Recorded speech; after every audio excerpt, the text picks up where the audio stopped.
Hey everybody, welcome to another Playful Humans podcast. I'm your host, Mike Montague, and my guest this week is a writer, singer, actor, and filmmaker. His name is Jake Novak. He's right there. We're going to talk with him about what it's like to play for a living. You can find him at Who Is Jake Novak on all the socials, and that's the website too, whoisjakenovak.com. You can find Playful Humans at playfulhumans.com. If you need a little more fun, flow, and fulfillment in your life, you're feeling a little burned out and bored, go to playfulhumans.com, take the quiz, and find out which playful personality you are. I recommend starting there. Here we go. Don't wait for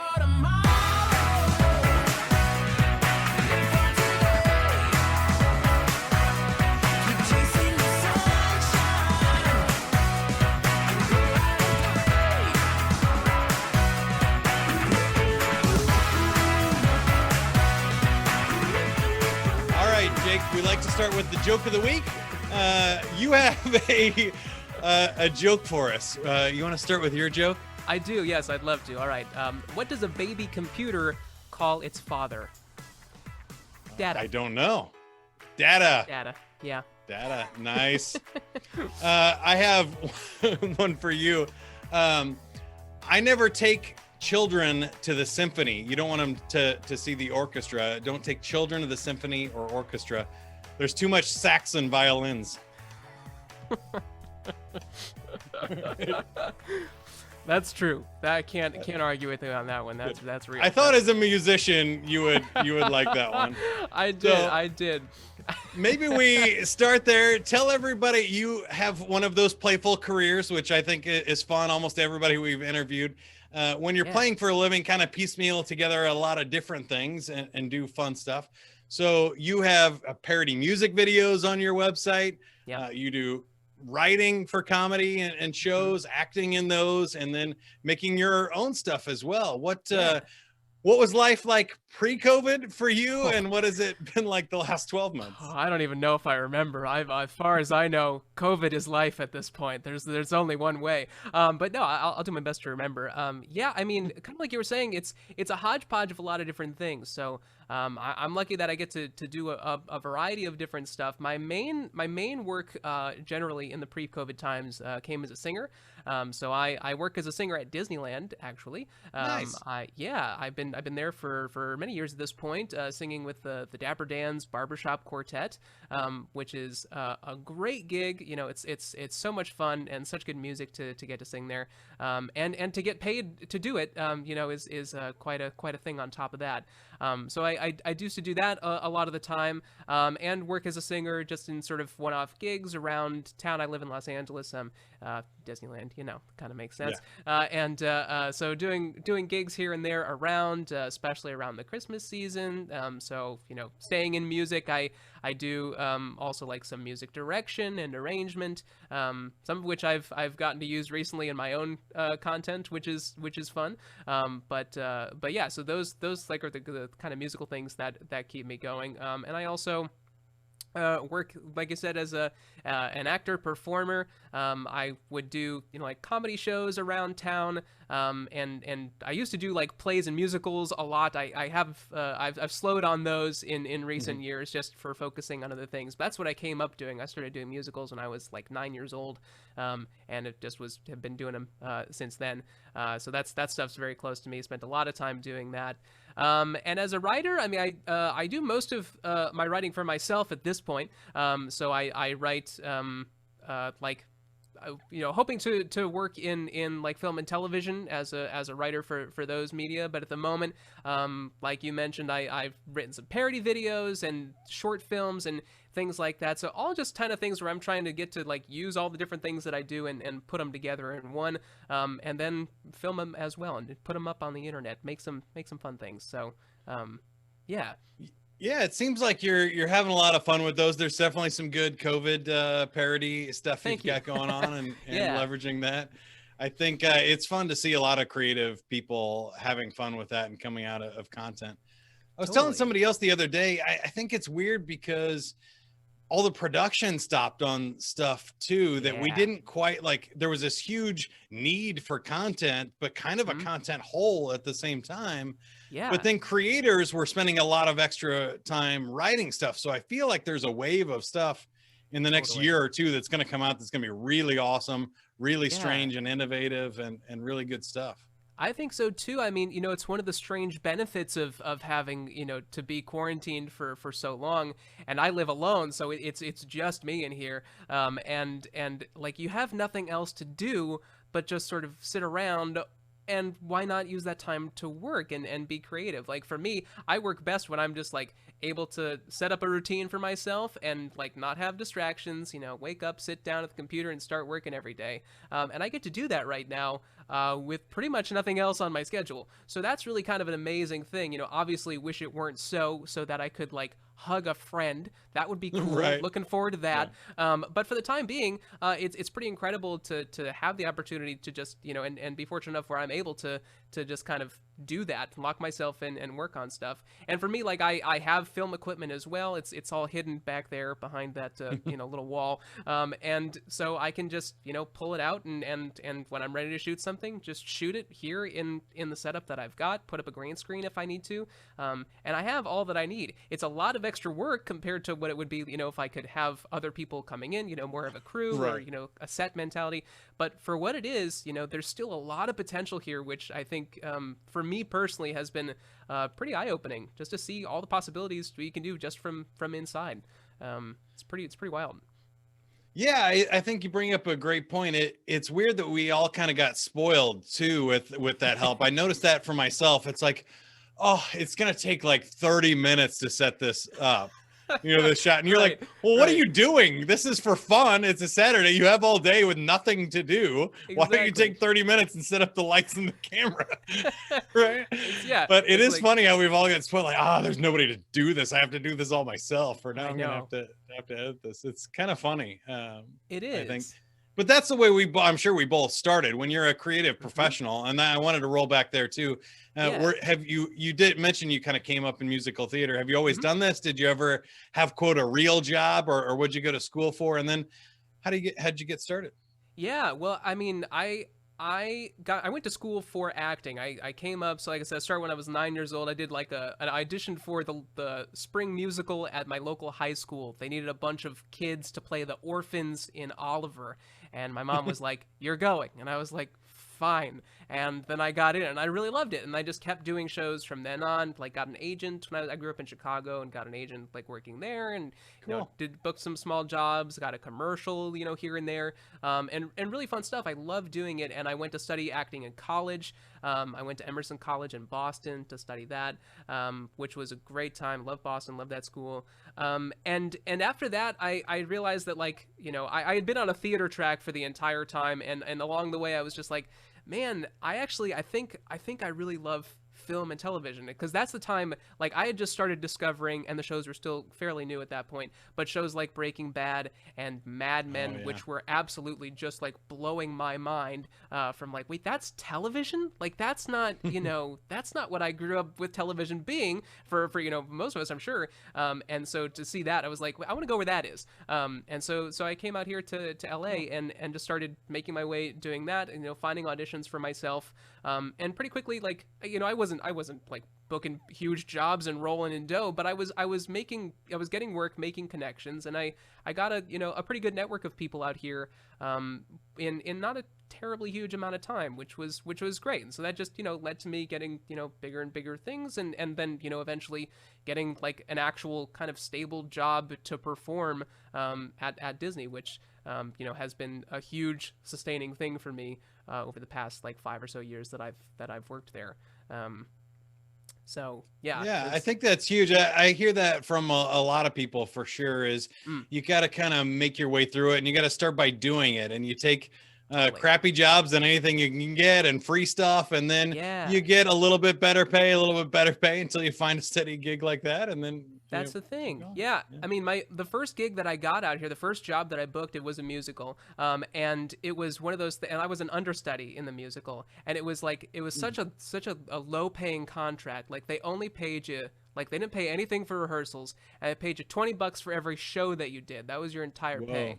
But I was an understudy, so I didn't do many shows. I did like 4 for the entire run. So over the course of like 12 weeks of rehearsing this thing, many days a week for like all crazy hours, I got paid $80 total. That was it. Yeah. And like in that time, I like had to pick up a job at Best Buy because it was like this balance isn't working out too great. You're gonna, but $80 less than a month. Yeah, $80 a quarter doesn't work. Yeah. No, it doesn't exactly $80 a quarter. Oh man, oh that's so depressing to put it like that, but it's true. That's exactly what it was.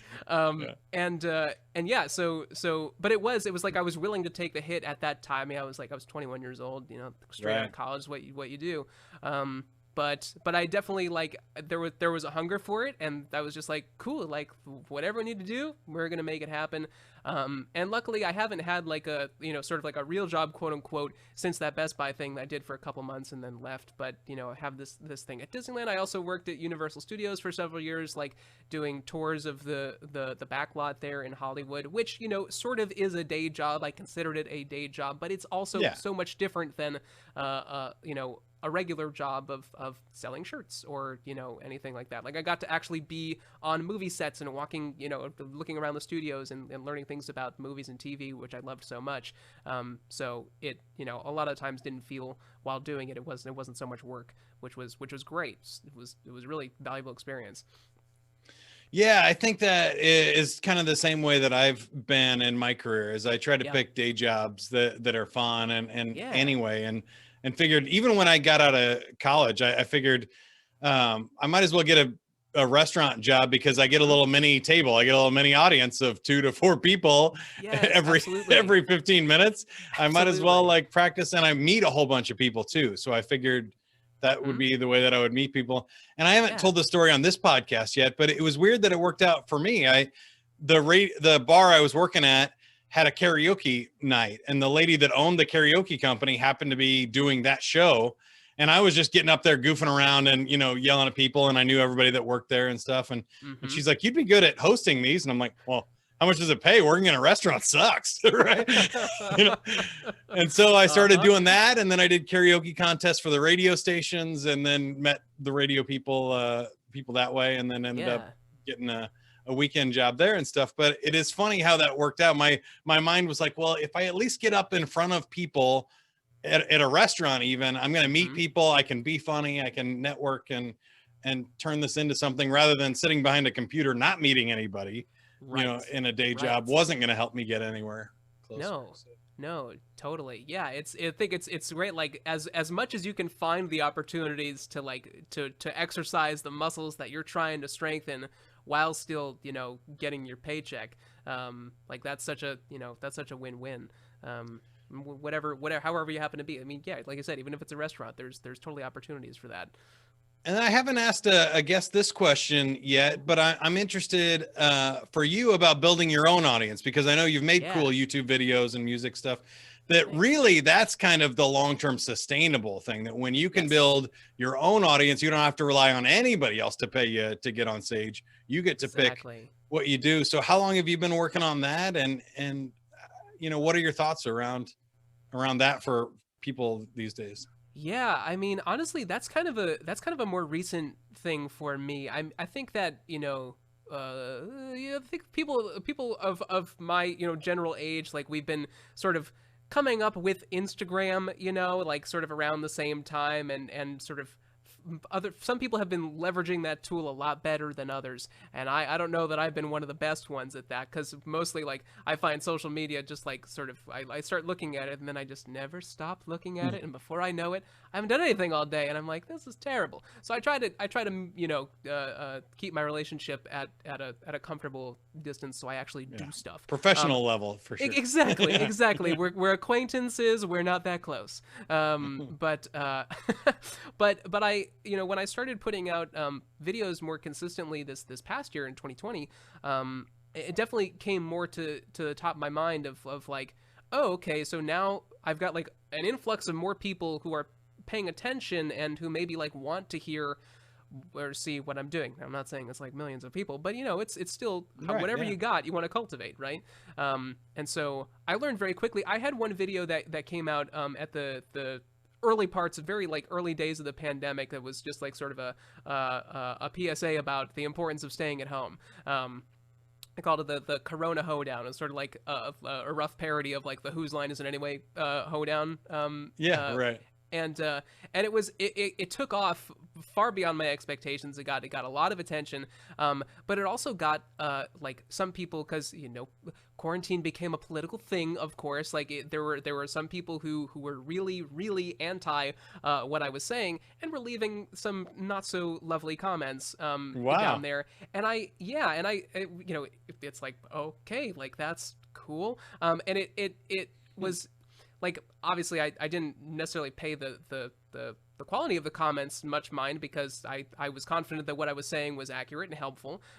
But at the same time, I also got a little scared of like there being this backlash. I wasn't used to that, especially from strangers who didn't know me and were just feeling like it say mean things about me. Like, right, like what's like, how do you just, if you didn't like it, move on. Like, what's the big deal? I don't know. So that kind of scared me out of doing stuff for a while. And I noticed that as a result, I didn't put out much work after that for a little bit. There was definitely a fall off. And so I had some momentum that I gained there, and then I lost it because I didn't capitalize on it. So, I have yet to have anything that does anywhere near that well since. It was a moment. It seized on it, I guess, at the right time. But that's something that I've definitely learned is just like seeing where that momentum comes from, and then like knowing that if you want to keep it going, then build on it from there. Like don't wait around, keep stuff coming, because otherwise we have short attention spans today. People fly away. You're actually the second person that's mentioned that. Another lady had a video go viral and stuff and get millions of views, and she said the same thing. She's like, I wasn't planning on it, so I didn't have any content to produce and stuff after that. Nope. And so it got a bunch of followers, and then nothing happened and stuff. And it's weird, the algorithms change. It is so like just ephemeral and temporary that it seems like, and I think that really that's even true of a lot of entertainment jobs and stuff, right? That a lot of people don't know. Like you make like $100,000 for being on a year for being on Saturday Night Live. Like you would think that those people would be like millionaires and like stuff, rolling, but right. 100K to live in New York is not a lot of money. And if you're on there for 2 years and don't work again, you're not retired there. You got to keep promoting and building that momentum, using it to leverage into something else, right? That's crazy. Absolutely. And I think like the big lesson to take out of that really is, if you're focused more, like if obviously if you're focused on just getting followers, then use the, then wherever you get them, you just build on them.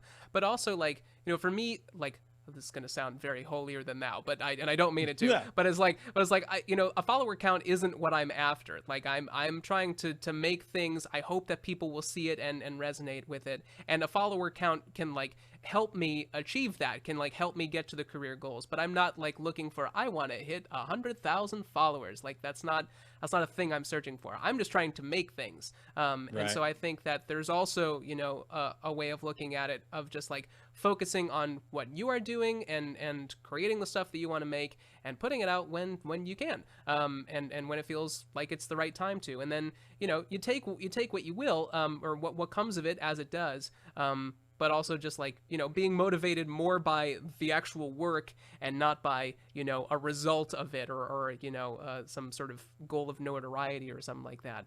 I think that just, it's certainly, that's something that people may be shooting for, but for me, that's not my goal.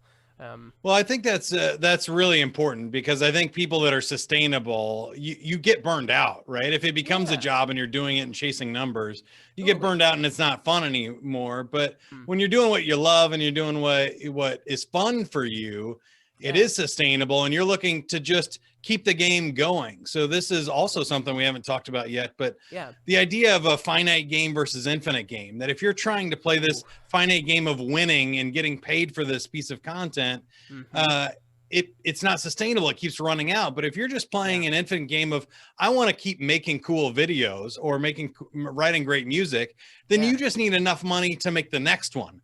You don't need to like crush it or do it. You just need to keep the ball going and letting it snowball, which I think Yeah. is really interesting. And there's another side of that too. When you were talking, that I was thinking about just that feeling and that work. There's a lot of different ways to get paid, right? So you can get paid in applause, you can get paid in cash, you can get paid in followers, Yep. and kind of like you get to decide, right? So some people Yeah.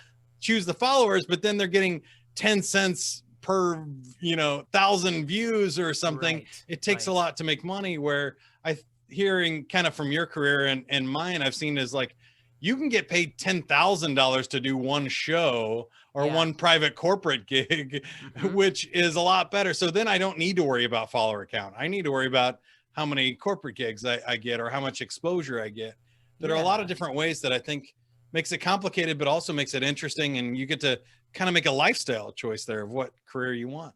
I agree. I agree. Yeah. I mean, there's, yeah, I think it's a decision. It's like, well, how do I want what's most important to me here? Like, do I need like a certain amount of money to live? All right, cool. What do I got to do to get that?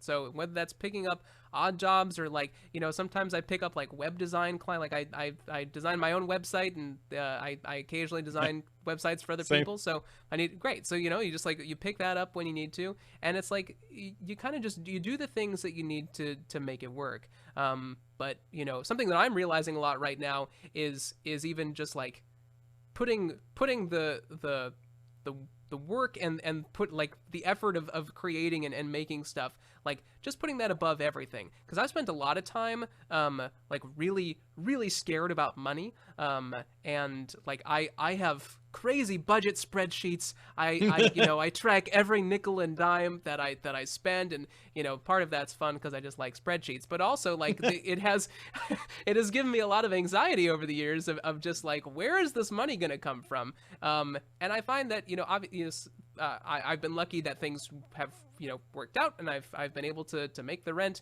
so that works nicely. But I'm generally the happiest and feel like I'm progressing most when I put that at least second. The work has to come if nothing else just above that, and then like that feels like I'm moving in the right direction. And so whether that's like you said, like a follow or a nice comment from someone that's paying you back, like at least maybe it's not buying you a burger, but it's keeping you going in another way, which we can use all of that we can get, right? For sure. And I think you nailed it there. What I found that's so hard for people is you have to do the quality work first and then get paid, where Yeah. so many people are used to kind of guaranteeing the check and then they'll do the work, right? So I get the Yep. job, I get hired, and then I have to go work for a month, and I know that there's a guaranteed paycheck. So it takes some faith. But what I found in the creative industries or any type of art or playing for a living is it's really the opposite. And those jobs that pay are not art. Then you're then a creator for somebody else. So whether you're building a website for somebody, they might want an ugly website, and then you have to do ugly work. That's right. That's right. Which is totally different than doing your best, most beautiful work. And we mentioned the website a couple times. I did want to shout it out because you mentioned Instagram and your website, and you're supposed to put in the quotes the who is Jake Novak kind of subliminal message in there every time you mention oh man, the website. Yeah, I got it. But Let's take it back 20 minutes so I can put that in there. Can we rewind that? I'll edit it back in. Yeah. Who is Jake Novak? Right when you say it. But isn't that kind of interesting? It's like you have to. It's more about who you are and the work you're creating than it is like what you do and how you get paid. And it's kind of a weird disconnect for people. It's a different mentality. Yeah, I think that's true. I mean, there's such a concept these days that's very relevant of the personal brand, right? Like everyone has to have a brand, which is like, 10 years ago, what? That doesn't, why would you, who needs that? But now that's the thing. Like, you have to be recognizable and have a certain way that things come out. And that's one thing that I think I have a good mind for, is just keeping things consistent. Like, there's certain design elements that you'll find, like from the videos that I do or like on the website, that are consistent, and it's like quickly you can see them and know like, okay, that's Jake. And so like that's it's a little thing, but I think it goes a long way to seeing like, oh, right, like it's that guy. Because it could be maybe it's my friend who can recognize these things, but it also might be someone who like saw a video of mine a year ago and then comes back a year later and sees a new one, just stumbles across it, forgets that they saw something else that I did, and then notices like, oh, wait, right, he did that. Which I think, just builds a lot of cohesion, and we need that, right? To just like get people's attention and help them remember the little things so that if they end up being interested in our stuff, they know where to find us. So you've done a lot of cool things. You got a nice little cameo on Sugar Rush on Netflix. I definitely saw you on that. And I think I saw one of your Corona videos too early. Maybe Stay the F at Home one. I think I saw early. But I'm wondering for you, what was kind of the most fun you've ever had in your career working on a project? Oh, wow. That's an interesting question. I would say that probably came later last year. I made a short film called Zooming Out. It was a short that was like a narrative short film, and it was about a guy who is stuck alone in quarantine. Wonder where I got the source material, the inspiration. And is trying to date virtually, but like is resistant to the idea. And so it's just about like virtual dating and in this moment in time and sort of what that felt like. And it was fiction. I haven't done any virtual dating because it's terrifying to me, but I imagined it for it, and it was such a cool experience because like I wrote the script and then I had other actors involved with it, like they recorded themselves on their phones at home and I directed them over Zoom calls, and then all of them like all those characters were just present on screens in the main character's apartment, and then the rest of it was filming myself, and I edited the whole thing and involved like a bunch of animation and stuff, and it was just like a full-time project for me. Like the month of September 2020, I did literally nothing but that, morning to night every day. There was a point where I was like, my schedule was so off that I was eating dinner at 6 a.m. And it was like, if I didn't have those blackout curtains behind me, like I would never have slept. But it was really amazing, like, as someone who wants to do narrative content and, like stories like that, to take something from idea through script and then all the way through production and to the end, and have it come out as something that I actually really liked, this 20-minute long thing that I can just like show people and be really proud of. That was pretty amazing. And I think was an important moment for me of just being like, oh, cool. Like, yeah, like I can do this. The stuff is there. I know what I need to know. And certainly I'm going to learn more as I go, but like, this is an actually attainable thing that I can make happen in some way. So I think that was a really awesome thing for me. Awesome. That's great. And again, everybody can check it out at whoisjakenovak.com. Yes. I also wanted to throw that out when you said you hadn't been doing much dating. I wanted to be like, who is Jake Novak? Instagram. Yeah, no. I am open to DMs. Slide into those DMs.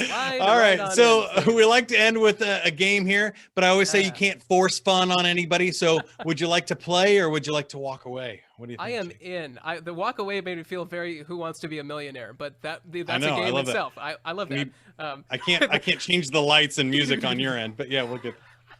No, I am in. Let's play. Let's do this. All right. We're spinning the wheel. The game you have landed on is the Comfort Zone Challenge. The Comfort Zone Challenge. I have a bunch of challenges here on different sheets of paper. So I will shuffle these up and draw a couple. We'll draw one for you and one for me, and we'll see if we can do these. So I got two here. Okay. This sounds doable. Introduce yourself in an accent. I feel like I should start as the host. All right. So, good day, mate. I'm Mike Montague. I host a podcast, and it's at playfulhumans.com, mate. Crikey. That was crikey. You got it. Okay, good. How about yours? Hello, my name is Jake Novak. I am I live in Los Angeles, California, but clearly I come from Russia. I don't, but this accent is clearly that good where you think I might. And you can find all of my things, as Mike has said, at whoisjakenovak.com. that this is the place to be for the stuff. Jake out. The stuff. That's where you see. You almost went Schwartz. All of my impressions go Schwarzenegger at the end. They're like, and the stuff and the things. And I'll be back. Like that's just okay. The next one is hard, but I've always wanted to play this game, so I'm hoping you got something for me here. It's called Werewolf Billy Joel. Your challenge is to sing a Billy Joel song while turning into a werewolf. Do you have a favorite Billy Joel song? Oh man, there's too many favorite Billy Joel songs. I feel like every Billy Joel song is worthy of a favorite. All right, but I'll go with a classic. I'll pick the Piano Man. You know, everybody knows Piano Man. Yeah. All right, I'm gonna do this now. Man, what do werewolves do? All right. Is there a full moon? Let's see. Can we do this? Yeah.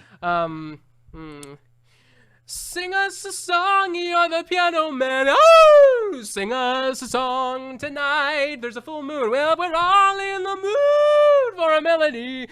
And you've got us feeling all right. And then I'm ripping off and then sort of turning. Oh, nice. Yeah, that's good. All right. Round of applause. Great job there. That was beautiful. And the acting getting into it. Howling is not the best thing for your voice, I feel like, but I like where we're going.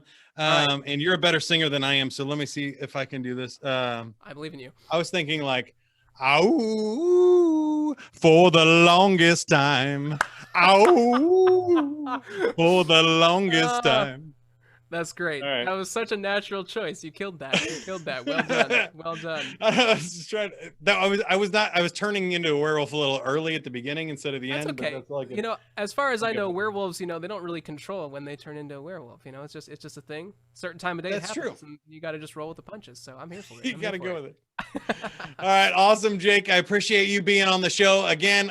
Who is JakeNovak.com and who is Jake Novak on all the social medias. If you'd like more information on Playful Humans, go to playfulhumans.com. Take that quiz, playfulhumans.com/quiz. Find out how playful you are and which category. So are you an athlete? Are you a competitor, a gamer? Are you an artist and creator? Who knows? Take the quiz, playfulhumans.com/quiz.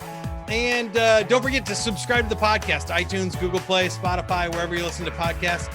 And if you can't be good at it. That's what I always say. Don't wait for tomorrow. Live for today. Keep on chasing the sunshine and go out and play. Go play, everybody.